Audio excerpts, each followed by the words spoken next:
भारतासाठी एक good news आहे। रिओ पॅरालिम्पिकमध्ये भारताला आणखी एक सुवर्ण पदक मिळालंय। भालाफेक प्रकारामध्ये देवेंद्र झांझरिया यानं सुवर्ण पदकाला गवसणी घातली आहे। 35 वर्षीय देवेंद्र राजस्थानच्या चुरू गावचा आहे। त्यामुळे आता पॅरालिम्पिकमध्ये भारताच्या झोळीमध्ये 2 सुवर्ण पदकं, 1 रौप्य पदक आणि 1 कांस्य पदक जमा झालंय। विशेष म्हणजे याआधी झांझरियानं 2004च्या अथेन्स पॅरालिम्पिकमध्ये देखील सुवर्ण पदकाची कमाई केली होती। विजय साळवी आमचे स्पोर्ट्स प्रतिनिधी आता आपल्यासोबत आहेत। विजय, अजून एक सुवर्ण पदक भारताच्या खात्यात। भारताच्या खात्यात अजून एक सुवर्ण, रिओ पॅरालिम्पिक मध्ये 4थं पदक। खरोखर भारतासाठी तू सांगितलंस त्याप्रमाणे गुड न्यूज आहे।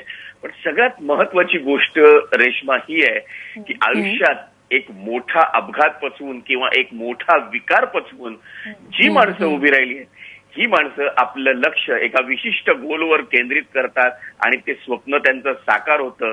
ही सगळ्यात मोठी शिकवण त्या पदकापेक्षाही आपल्या सगळ्यांसाठी ते समोर ठेवून जात आहेत। म्हणजे दीपा मलिक, जिला शॉटपुट म्हणजे गोळाफेक मध्ये रौप्य पदक मिळालं, तिला स्पाईनचा कॅन्सर झाला होता, त्याच्यातनं ती बरी झाली। वयाच्या 45व्या वर्षी रौप्य पदक मिळवते। थांगावेलू मरियप्पन, त्याच्या पायाची समस्या आहे, त्यानं उंच उडीत सुवर्ण पदक मिळवलं। आणि आता देवेंद्र झांझरिया, रेश्मा, ज्या व्यक्तीला त्याच्या लहानपणी झाडावर चढताना विजेचा शॉक बसला होता, त्याच्यामुळे त्याचा एक हात कापावा लागलाय, केवळ एक हात घेऊन हा जगतोय, पण आयुष्यात कधीही हिंमत हारलेला नाहीये।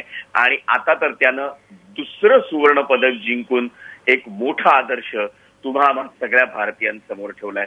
खरोखरच एक चांगली बातमी आणि एक आयुष्यात मोठं कसं व्हायचं, या दृष्टीने ध्येयपूर्ती कशी करायची, या दृष्टीने शिकवण देणारी देखील बातमी रेश्मा ही। निश्चितच विजय, धन्यवाद तुम्ही दिलेल्या या माहितीबद्दल।